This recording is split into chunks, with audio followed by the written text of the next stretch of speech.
Hi friends, welcome back to my channel Jo Universe. ఈ రోజైతే నేను శివరాత్రి పూజ ఎలా చేసుకున్నానో మీకు చూపిస్తాను ఫ్రెండ్స్.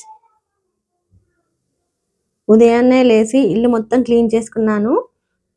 ఇవాళ శివరాత్రి కదా, ఉదయాన్నే లేసాను, గబగబా మొత్తం పనులన్నీ కంప్లీట్ చేసుకున్నాను. ఇల్లు క్లీన్ చేసేసుకొని తలస్నానం చేశాను. తర్వాత అయితే పూజ స్టార్ట్ చేశాను ఫ్రెండ్స్. ఇక్కడ చూడండి, ఇది మా పూజ గది. మా పూజ గది అయితే చిన్నగా ఉంటుంది, కాకపోతే చాలా బాగుంటుంది ఫ్రెండ్స్. ఈ పూజ గదిని అయితే మేము ఇక్కడ స్పెషల్గా చేయించుకున్నాము.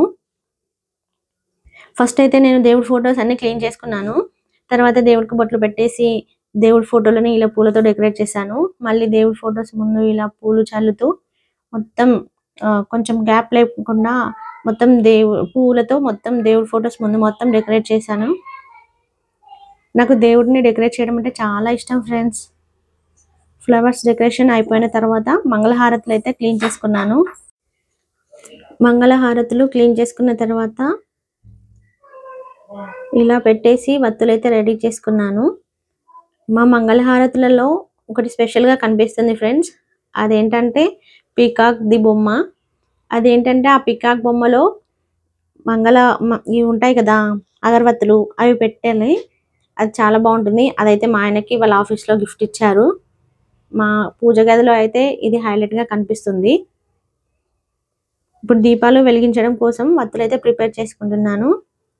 ఇక్కడ ఒక విషయం ఏంటంటే ఫ్రెండ్స్, మనం దీపాలు వెలిగించేటప్పుడు వత్తులు ఒక్కొక్కటి వేసి వెలిగిస్తాం కదా, అలా వెలిగించకుండా మూడు వత్తులు వేసి వెలిగించుకోవాలట. నేను విన్నాను, అలా చేస్తే మంచిదంట. ఇలా వత్తులు పెట్టేసుకొని అందులో ఆయిల్ అయితే వేసేసుకొని దీపాలు వెలిగించడం కోసం రెడీగా పెట్టుకున్నాను. ఇలా వత్తులు అయితే లోపలికి ఇట్లా ఎక్కించాలి మా మంగళహారతులలో. మామూలుగా పెడితే అది లోపలికి వెళ్ళదు.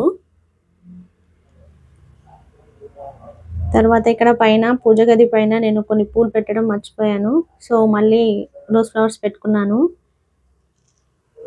ఇలా దీపాలలో ఆయిల్ వేసుకున్నాను, నిండుగా వేసుకున్నాను. ఎందుకంటే మొత్తం ఈ రోజు మొత్తం నైట్ మొత్తం వెలగాలి కదా. ఇప్పుడైతే అగరవత్తులు తీసుకొని రెడీగా పెట్టుకున్నాను. తర్వాత సాంబ్రాణి పొగల కోసం ఇవి ప్రిపేర్ చేసి ఇక్కడ పెట్టాను. ఇప్పుడైతే దీపాలు వెలిగిస్తున్నాను. చూడండి ఫ్రెండ్స్, ఇలా దీపాలు వెలిగించిన తర్వాత కర్పూరం తీసేసుకొని కర్పూరం ప్లేట్లో పెట్టాను. తర్వాత అయితే సాంబ్రాణి పొగలు అంటించేసి దేవుడి ఫొటోస్ ముందు పెట్టాను. ఇలా సాంబ్రాణి పొగలు వేసుకోవడం వల్ల ఇంట్లో చాలా మంచిది. అందుకోసం నేను దీపాలు వెలిగించేటప్పుడు ప్రతిసారి సాంబ్రాణి పొగలు వేస్తాను ఇంట్లో. ఇప్పుడైతే అగరవత్తులు వెలిగించుకొని దేవుళ్ళకి చూపించేసి అక్కడ పెట్టాను ఫ్రెండ్స్. ఇక్కడ చూడండి, ఇదే నేను చెప్పాను కదా పీకాక్ ది, అదే అందులో పెడతాను.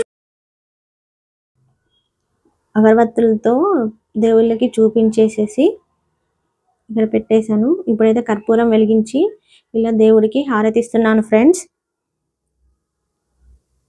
తర్వాత కర్పూరం వెలిగించిన హారతి ఉంటుంది కదా, దేవుళ్ళకి చూపించాను. ఇప్పుడైతే మంగళహారతులు దేవుళ్ళకి చూపిస్తున్నాను. ఇలా మంగళహారతి ఇచ్చిన తర్వాత దేవుళ్ళందరికీ, దేవుళ్ళ ఫోటోల దగ్గర అందరు దేవుళ్ళు ఉంటారు కదా, వాళ్ళందరికీ ఇలా చూపిస్తాను హారతులు అయితే. తర్వాత మా పాప పక్కన ఉంది ఫ్రెండ్స్, మా పాపకి ఇలా చూపించాను.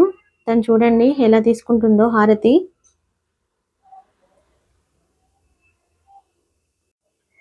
నేను కూడా తర్వాత హారతి తీసుకున్నాను. తర్వాత దేవుడికి పళ్ళు పెట్టాను ఫ్రెండ్స్. సో ఫ్రెండ్స్, దేవుళ్ళకి పళ్ళు పెట్టే అప్పుడు ఎప్పుడైనా సరే కొంచెం ఓపెన్ చేసి దేవుడికి చూపించి దేవుడి దగ్గర పెట్టాలి. అలా అయితే దేవుడికి కొంచెం పెట్టినట్టు అవుతుందంట. నేను ఇది ఎక్కడో వీడియోలో విన్నాను. అప్పటి నుండి కూడా నేను ఇదేనే ఫాలో అవుతున్నాను. ఇక పూజ అయితే దగ్గర పడింది. ఇప్పుడైతే నేను ఫైనల్గా కొబ్బరికాయ కొట్టేసి దేవుడికి మొక్కుకొని నా పూజ పూర్తి చేశాను. ఇలా కొబ్బరికాయ కొట్టిన వాటర్ కూడా దేవుడికి కొంచెం దేవుడి ముందు వేయాలి. దేవుడికి ఇచ్చినట్లుగా మనం ప్రసాదము. తర్వాత మనం కొబ్బరికాయలు కొట్టినాక వాటికి కొంచెం కుంకుమ రాసేసుకోవాలి.